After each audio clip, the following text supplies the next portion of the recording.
Hi, I'm Jack Baruzzini, and you're listening to The Secret to Stargate, where we talk about the hidden meanings and deeper layers found in the Stargate movies, TV series, and more. And joining me today are Father Cory Sticha. Hi, Father. Howdy, Jack. And Victor Lambs. Hey, Victor. Hi, Jack. Lisa Jones is currently on assignment off-world in some strange place called New England, so... Oh, who'd want to go there? Best of luck there, yeah. Today we're discussing the 4th episode of Season 7, Orpheus. Teal'c and SG-1 embark on a mission to rescue Teal'c's son, Ryak, and their mentor, Bra'tac, who are enslaved on the planet Erebus by the Gold Baal. Teal'c is blasted by a staff weapon coming through the Stargate and has to recover from a severe injury. He does not do well with this. Big surprise. He struggles with his confidence and strength, and as Jack puts it, has lost his mojo. And he's frustrated due to his reliance on the drug tritonin. With the help of his teams and allies, they infiltrate the slave camp and are able to free Bra'tac and Ryak and free the Jaffa from the slave camp. This is what happens when I wing the Yeah. So, I've lost my mojo, baby. Yeah. my mojo. What are your thoughts on this episode, Father? Well, it's a Teal'c episode, which is good. He actually gets, like lines to say other than just indeed once or twice. Yep. But of course, it's the typical, I've fallen and I can't get up. Well, maybe I can. And well, I guess, yeah, I'm okay. And just remember, true strength comes from your heart and mind. The real Gould symbiote was the friends we made along the way. Yeah. Exactly. This was kind of your, after school special type episode.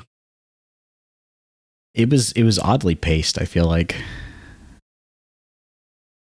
What about you, Victor? Yeah, I really like this episode as a Teal'c episode. I think it's one of the better Teal'c episodes. I mean, we start off and you're like, oh no, is this another Teal'c in sickbay episode? But he doesn't stay in sickbay, which makes this better. But yeah, I mean, when we start off, Teal'c is feeling less of a man because, without his symbiote, he doesn't heal as quickly. There's some implications that he's not as strong, that he's not as fast, and that led him to be injured. And we do get a nice arc, I think, with a lot of action and, military special operations, people shooting guns and battling and stuff. It's a Peter DeLuise written and directed episode, so he leans into the action and into the characters too. So we get a lot of cool Jaffa isms. Bra'tac is in this episode, Ryak is in this episode. Not Karnak. Who's the other? Ragnar. Sorry, Karnak is somebody else. But yeah, Ragnar is in this episode. The amazing Karnak. Yeah, but, Johnny Carson, exactly. Yeah. But no, and so we do get and it's always a treat to see Bra'tac, especially inspirational. Cat poster Bra'tac is I think the best Bra'tac here. So believe. So no, I like this episode for what it is. It's a good Teal'c episode. It deals with some of the fallout of the whole tritonin situation. So and like I said, we get a really bad Jaffa bad guy who gets his comeuppance at the end. So the actor looked really familiar, and I don't know if he had like that very distinctive, like almost albino white hair, and it was a very different look for a Jaffa, which I liked. Yeah, I don't know if he's a bottle blonde or not. But yeah, it was anything with Bra'tac he always elevates the episodes that he's in. It is just Teal'c's relationship with Ryak though is so weird. It's weird, and I don't like how Ryak is. Whenever Ryak's in an episode, Teal'c acts like he's the most important thing to him, and he's got to take care of his son. But then 90% of the time, you don't see Ryak, and he doesn't seem to be communicating with him, and he doesn't apparently even know where he is. So it's like you got to pick a lane, man. Do you care about your son or not? He's got that Worf problem of no. Yeah. I haven't heard anything from him in many months, and I expect that. He's probably fine, Yeah. Last I heard, he was just palling around with Bra'tac. What could possibly go wrong? they're just looking for, Jaffa to join the rebel cause. No big deal. Yeah. It's only from Daniel's vision that he even knows what's going on with him. Mm-hmm. And I thought that was handled really well. Teal'c is hit, is recovering. Daniel, hears "No, master" over and over again in his head. And from that, we haven't really, he's recovered most of his memories from being a human, but they haven't explored whether or not he could remember anything from being ascended. And so this is, I think, the first, maybe the only, I'm not sure, episode that really deals with that. And I think the way that they handle that and kind of bring that out is really well. He's obsessed with gate addresses. He's looking at all of the mission logs, trying to determine, but it's only when they do Kel Nareem that it kind of clicks for him, which I thought was really cool. Mm-hmm. Yeah, it was a good way to bring in Daniel's memory loss without doing that thing where they just drag it out. Yeah. Right? Like it actually served the episode and the plot in a way that made sense. And I don't think they kind of do all the season is him going back to all these places he remembered and fixing what he couldn't fix when he was ascended. I think this is the only episode where they actually do anything like that. So we don't get member berries for Daniel the entire season. Pretty much. No, we just get buff Daniel getting buffer. Yeah. Yeah, he hasn't put on his tank top yet. So HGH Daniel. But no, I do like the way that it's revealed that Teal'c doesn't kill Nareem anymore because he doesn't need to bond with his symbiote because his symbiote's dead. And so he stopped Kel Nareeming. And so Daniel says, there's other reasons why you might want to meditate, and be and do this. And Teal'c shuts him down with, the main component of Kel Nareem is silence, which I thought was a great line. Yeah. But so I did like that Daniel kind of brings Teal'c back into Kel Nareem there. And he does admit later that, it does actually help him, that he does still get some of the benefits from it, even if it's not from his symbiote. Got to do that self-care, Teal'c. Yep. Yeah. And it's like, and as Christians, our attitude towards prayer is like, well, we do it when we're in a life and death, existential situation, but, there is benefits to doing it when you're not in that situation too. It makes those life and death situations easier to go through because you have a baseline laid for actually having a healthy spiritual life rather than just, praying when things are bad and doesn't do much really. Pretty much. Yep. I did, though, we got the audio clip of him saying master over and over again. And my brain just kept going to Master of Puppets, Metallica song. Because they do that similar thing where they chant like, master, master. I was like, just expecting the guitar to come in. I'll have to fly 8 seconds of the guitar riff in at this point or something. There you go. Yeah. I was thinking Doctor Who, but Yeah. Master. Or even like K9, not even the master, but just, yeah, exactly. What you need to do is master. Combine the Metallica riff with the with K9 saying master. I'm sure somebody has. I bet that's out there. There's how many million British people, and all they have to do is sit around and do mashups of Doctor Who. Yeah. At least a couple. Yeah, at least a couple of them will. Yes, that's all they do over there. Yeah.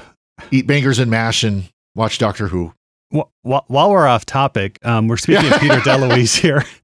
He wrote and directed this episode, but I've recently been going back through Sequest, which he was in for 2 seasons.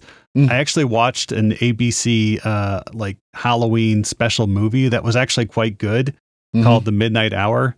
It's worth checking out. The full movie's on YouTube. Maybe next Halloween, but Peter DeLuise was in that, and it was like 1985, so it was like a very young Peter DeLuise, but still very undeniably. Yeah, I actually just watched one of those late night YouTube videos you watch where it's a bunch of 30 80s intro music and stuff, the opening sequence they used to have on TV shows and for the credits. And one of them was some cop drama with Peter DeLuise. Yeah, and he looked like he was 15. Yeah. Nice. But yeah, so it's very fascinating career, the way I don't know if he started off as an actor, as, you know, Dom DeLuise's son. Yeah. And then got into more of the writing and directing and creative consulting. But I think his contributions to kind of the overall tone of Stargate can't be denied, starting in, I think, season 3 or 4, whenever he came in. It was very early on. Yeah. Yeah. Like really doubling down on like the military jargonism, but also the action and kind of the fun of it too. Yeah, he's really good at striking that balance of keeping things moving along, keeping them fun, but not going overboard. Yeah, I mean, and this episode does go to some dark places, because once Daniel figures out that, you know, Ryak and Braytek are being held on a, you know, Naquita refining slave planet. Yeah, building planet. You know, he works back from that, and with you know, oh, I forget his name again, Rachnor's help. Yeah, figures out how they got there. You know, they have to deactivate the shield using the special radio code. And once they get there, you know, Jack and the rest of the SG teams, because he's brought, you know, a couple with them, are all doing like Overwatch. Teal'c goes into the camp and is captured, and the very first thing that happens is he's tortured like for an entire night. And you hear him like being whipped and stuff. You don't get to see it, but it gets pretty dark because Ryak is, you know, right there listening to it. Yeah, and I think that one of the biggest weaknesses of the episode is the fact that you don't really get more with Ryak and Teal'c together. They're kind of just there at the end. Yeah, and a little bit when Teal'c is, you know, he's weakened from the torture. He's laying there. You know, he's weakened by it. A little bit there, but that's more with Braytek than it is with Ryak. Yeah, that scene with Braytek was good. I like how he's trying to give him the pep talk and being like, I can still beat you even though I'm much older than you and you're stronger than me. And Teal'c fires back with, I've been letting you win, which almost felt like a bluff.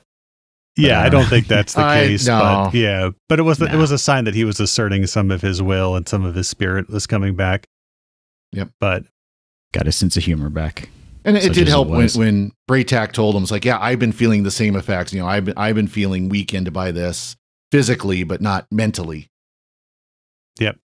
It is the heart of the warrior that matters. Yes. I do like the scene. This is rather early on in the episode where they're in the gym working out and Sam is talking about. Oh, I like that scene too, but maybe for a different reason. Yeah. We won't go there. She's talking about the M. Night Shyamalan movie Signs very clearly. Oh my gosh. Yeah. Which I appreciate because I have the exact same problem with that movie. Yeah. Yeah, but on the other hand, you're Stargate, right? I mean, you're not the you're not the sharpest most, you know, it's not kind of a self-awareness though. That's kind of a self-awareness on their part too. I mean, anytime they can make a comment like that, it's as much poking at themselves as it is, you know, the other thing they're talking about. Yeah, I mean, you've had goofy aliens too, Stargate. But they do a lot more of that going forward, you know. Oh, yeah. Where they make more pop culture references and stuff. Yeah. Well, I guess you can say that at least Stargate's fun, but... Yeah. Yeah. I mean, and Signs, I remember being very creeped out by that movie. It was a very good, like, mood and stuff until, like, again, the last 10 minutes of the movie were kind of like... Yeah. That's basically everything M. Night Shyamalan put out. Yeah. Though. You know, it was great until you realized what was going on, and then it was kind of like, oh, never mind. Yeah, pretty much. Anyways, back to Stargate. No, I thought that was good too, but I just thought it was like, okay, come on. I was gonna say, you know, I mean, one thing we hear for the first time is the alliance between the system lords that Ball has basically forced. Once he got control of their fleets, he basically forced, and we'll hear more of that. I mean, we'll see a lot more of him kind of running the other system lords. And he calls it the United Alliance of the System Lords. Yeah. I mean, like, I don't know. That sounds like something that's Ball. I mean, once we know more of his character, you know, that's exactly who he is. He's that grandiose, you know. Yeah. Could have come up with a spicier name, I feel like. That almost sounds like they do waste management or something. Yeah.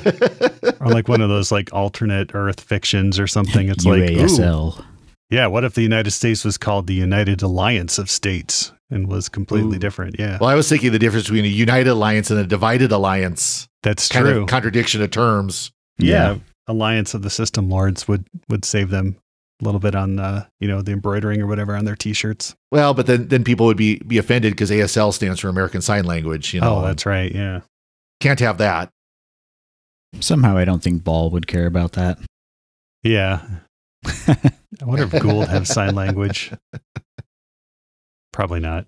No. I doubt that they would be that forward thinking. Yeah.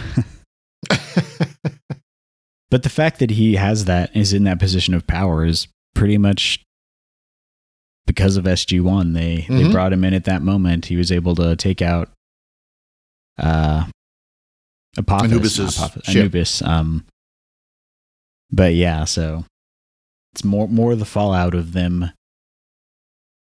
I like how you get this almost the way they've been defeating the System Lords is catching up to them, because as it becomes more unstable, the System Lords are becoming more desperate, and the only ones that are left are the really high powered ones, and they're kind of beating their match at this point. Yeah. Like, oh, great, we took out Saddam Husseinis, the System Lord. Everything's going to be fine now. It's like, oh, no. Now he's created ISIS, the System Lord. Yeah. But yeah, no, I did like how, when Teal'c's feeling down in the dumps and he's working out a lot, which is good to do if you're feeling down in the dumps. Yep. He tries to give him a pep talk, but it's not peppy enough. Yeah. And we learned a new Jaffa word, kek, which is synonymous with death and weakness. Yep.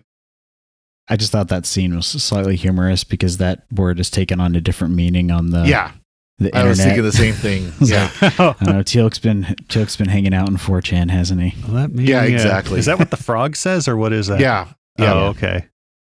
I did kind of laugh where Dr. Fraser goes. I did kind of laugh where Dr. Fraser says, "You've lifted, twice as many weights as any other person on this base." I'm like, this is an Air Force installation. There's not that many weights lifted on that base, I can promise you, unless those weights are coffee and donuts. Yeah, but she, and then I like how she adds, outside of alien influence, of course, referring to the upgrades devices.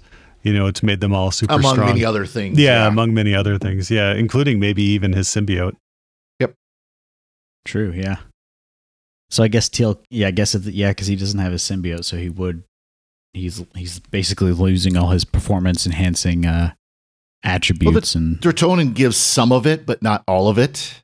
We know that it's not going to give the full effect. It helps, but it doesn't give the full effect. Yeah, and I like how we kind of get the final nail in the irony coffin too, that the staff blast he receives goes right through his symbiote pouch and would have killed his symbiote if he still had it. So he would have been dead without the Dratonin, but at the same time, now he's weak because of it, and to a Jaffa, weakness equals death. And so I think there was some good layering going on there. Well, it still shows that he does get some of the healing effects from the Dratonin because, literally it says it took out his pouch and then hit his spine. Well, for an average person, you'd be laid up for months if your spine got hit like that. Yeah. But he's up in a couple of days. You probably wouldn't be walking ever again. Yeah. Yeah. But there is now the benefit for the makeup crew. They don't have to do the pouch anymore. It looked like it was still there, just kind of sucked in a little bit, but maybe they sewed it up, Yeah, I can't put some. I can't remember if they stopped doing it after this or not. Yeah, well, this is right around the time they did the Stargate crossover with Nip Tuck, right? Oh yeah, yeah. There you go. Teal'c got some cosmetic surgery to take care of that. That's a deep cut. Nip Cree. And so the other thing that I'm not clear of at this point, and hopefully they address it when they get to this point, is how the Dratonin affects the Jaffa's lifespan, because Braytac is 135, 140. Teal'c is not quite that old. He's maybe 70 or 100, I think, I forget. But, Right. you know, without the symbiote, will he also live to be almost 200? Later on, it becomes a consideration later on, and hopefully they address it. You know, does the Tritonin still give the Jaffa their longevity?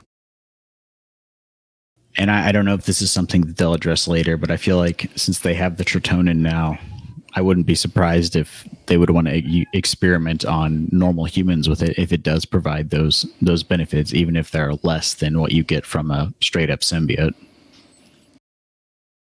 Yeah, I think the next kind of like human wonder drug we get might be nanobots, but I'm not sure. So I don't know. Have those floating around back there. We haven't heard much from them in a while. Oh yeah, that's right. And I like the starship or the mothership construction yard they have going on. Yeah, which you can see if you watch us on YouTube. It's right behind Victor.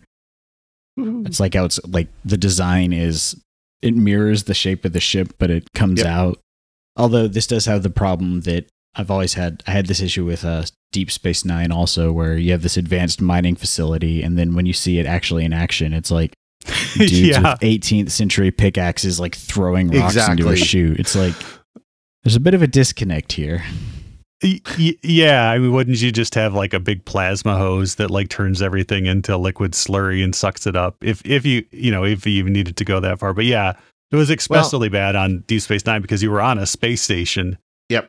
Busting rocks with a pickaxe. I mean, well, with this, at least you've got the whole idea that this is a slave colony and these are disgraced Jaffa. So they don't really care if they have easier tools like, say, a plasma straw. Yeah, I guess you wouldn't want them to have that. No, they might turn it on the guards. Yeah. Attention, Jaffaran workers. You have that's a meme now. Galdecott saying. Well, I guess a real life analog would be the way that precious like rare earth metals are mined still. Like we have this advanced technology, but if you look at where they source a lot of the materials are from, it's similar kind of situation. Very primitive, very unfortunate. Yeah. So that's my little political soapbox for the episode. Yeah. My political soapbox involves the title, which I'm sure that there is some connection to the myth of Orpheus somehow, unless it's the name of the planet being Erebus. But yeah, well, there's no Eurydice, there's no harp playing. I don't know. Yeah, I think it probably just has to do with the planet. Planet's name being basically maybe just the idea of Teal'c having to go into the underworld of his feelings and get his mojo back. Or not looking back, which was Orpheus's undoing, right? So maybe Teal'c isn't supposed to look back to what was and is only supposed to look ahead to the future. I'm stretching here, but I think that might be, or that's probably it. Yeah. Or it was probably, hey, that's a cool name. Let's use it. Yeah. How long after The Matrix did this come out? Are they trying to that was Morpheus. Get it sound like with Morpheus? Yeah. A couple of years, yeah. Yeah.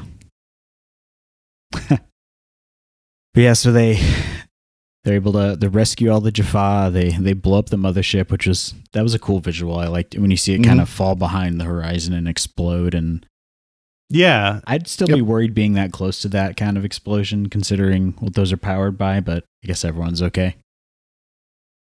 Yeah, I don't know if I don't know if it exploded or just. It was mainly secondary explosions, or if it just kind of crashed, and just kind of went. But it did get destroyed, which I thought was nice. And then Jack and all of the SG teams get to kind of go into sniper rifle mode. Sniper and artillery. Yeah, the artillery was cool too. I did like to see the artillery guys just like going.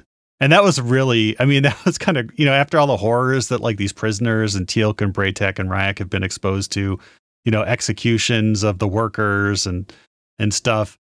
Just to see all the Jaffa like just get like wasted in a number of ways was pretty satisfying. Like Jaffa running up the hill. Oh no, we got to save the ship. And the mortar rounds like, blah. And then like all the prisoners revolting and the Jaffa who are still there getting like shot and like beaten up. And then, you know, the main bad guy, the albino with one eye, you know, fighting Teal'c, who's like badly beaten and is about to be executed. But he gets up. He's like, no, I am Teal'cus. And he like strangles the guy and breaks his neck and stuff. And yeah, and so it was pretty, like, in terms of like turning the tables and you know, the bad guys getting their comeuppance, that was pretty satisfying. I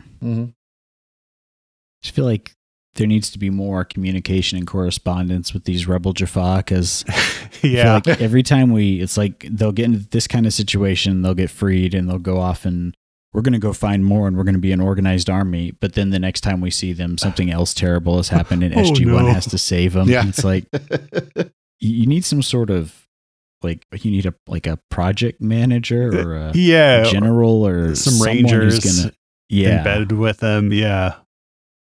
Yeah, just to keep them. Yeah, I mean, Teal'c and Raya going off, well, we got the code. Let's go through the gate to the prison planet and recruit some Jaffa. It's like, oh my, we've been captured. Who could have foreseen such I never saw that happening. Yeah. I guess they could work with the Tok'ra, but the Tok'ra's track record hasn't been particularly good either. They need like an SG team just embedded with them at all times. Yeah. For the last time, we can't liberate the entire prison camp right now because, you know, even though they end up doing it anyways by sending them to the Alpha site. Yeah. I mean, really, I feel like Teal'c would be the best option for that because he's worked extensively with SG-1 and he is a Jaffa, but, you know, then we wouldn't have Christopher Judge. They've kind of tried that, and then he comes back anyways, and it's because he doesn't want to be around Ryak. Yeah. They should have Trogdor do it. Or whatever. What's his name? Burninator. Rocknor. Yeah, not Trogdor. But they should have that guy. Ragnarok. But I mean, but he is pretty. Yeah, he's pretty in the loop, I guess. So yeah, he's probably doing his own thing. So just doesn't seem like there's a lot of high level strategic planning going on how to deal with the Goa'uld. No, and I like that was part of the Stargate, like their original like mission charter was, we need to stop the Goa'uld from destroying Earth, and it's like, all right, we're going to deal with the Goa'uld. Now let's have some fun, wacky adventures. Now we got to deal with the Goa'uld again. It's like, well, they also got to find technology. So yeah, they are kind of playing whack-a-mole with the Goa'uld a little bit. Obviously, from the point of view of a TV show, though, I'm okay with it because I wouldn't want this to be dark, depressing, like war drama. Yep. People sitting in a conference room for hours, like, well, we haven't heard from the Goa'uld in 3 weeks. Yeah. And that's like the episode. An Intel shop. Yeah. Dr. Strangelove. Or how I learned to stop worrying and love the Choppa Eye. The Choppa Eye. Nice. Yeah. I feel like Daniel is, and this might just be because it's only the third episode or fourth episode with him in this season with him back, but he seems to be much more mellow and less Daniel-y, except for a better word, when he was talking to Teal'c and Teal'c had to tell him to shut up. Yeah, true. But we do get a nice callback to what was the Changelinger episode, right? Where they were all firemen, and Teal'c's like, I dreamed I was a fireman, and for 3 days you like kept me company, and so that is how I know you were telling the truth. And so I thought that was a nice callback. Usually we don't get that. That was good, and they also did a very good job of giving a quick summary of what went on in that episode for people who might not have caught it, without it feeling like just a exposition dump. Like it was done in a very organic way, which I appreciated. Kind of Chris Farley. So you remember when I was hurt and BreakTac was hurt and I pretended I dreamt I was a fireman and you came to help me? That was awesome. You know, they didn't do something like that. I'm Paul McCartney and I do remember that. Or whatever. Nice. So do we have any alternate language titles for Yeah, this we episode? do. In most languages, they just translated it into Orpheus. But in French, I actually think that this title was a lot better. And I'm gonna massacre this. Sorry, French people. L'esclave d'Erebus, which is the slaves of Erebus, which is like very literal, but it's a very good title too. Mm-hmm. Yeah, I like that one better than the English title. Yeah. It also sounds like a good like metal band. It does. Or like, episode of, Commander Cody in the 1930s, flying around in his rocket pack. And Oh, yeah. yeah. Do you have any other thoughts on this episode, Father? So they did have a call out to the color of the Jello. They did. Where Yes. Teal'c had the cups, like 3 empty cups and the fourth one that was full of green Jello, and he says O'Neill said something about the color. Yeah. Yeah. So they did call out, that green must be if you're injured or you're down in the dumps or something like that. I feel like green Jello would be nice if you're feeling depressed. The depression Jello. Lime flavored Jello, lime colored Jello. Yeah. Jaffa Jello. Yeah, I liked this episode. I said it had a lot of really good action. If in terms of a Teal'c episode, it had a good arc. It wasn't one where he was just stuck in sick bay the whole time. So I like that. I was very impressed with the prison camp because there's some, kind of overhead shots of the camp that they give you. And I think some of those are digitally composited, but they actually had a decent set and a decent number of extras and stuff. So yeah, I thought that was very impressive as well. Yeah, they really gave it a sense of scale. I like that big cogwheel, mining cart kind of thing they have that they are rotating around. That was fun to see because I don't think we've seen that before. You can definitely tell the show's budget, if it hasn't gone up, they've at least gotten better at utilizing what they have. We get a lot less. This is exactly the same sandpit where I'm pretty sure this is probably one of the same sand pits they filmed at or gravel quarries. But they do a good job of dressing it up and making it not look just like every other one, kind of like in the earlier seasons. Yep. Awesome. Y'all have any other thoughts? Nope. And before we go, we'd like to take a moment to thank our patrons who make it possible for us to create The Secrets of Stargate, including Daniel R., Justin P., Margaret Q., Phil B., and Christopher R. Their generous donations at sqpn.com/give make it possible for us to continue The Secrets of Stargate and all the shows at StarQuest.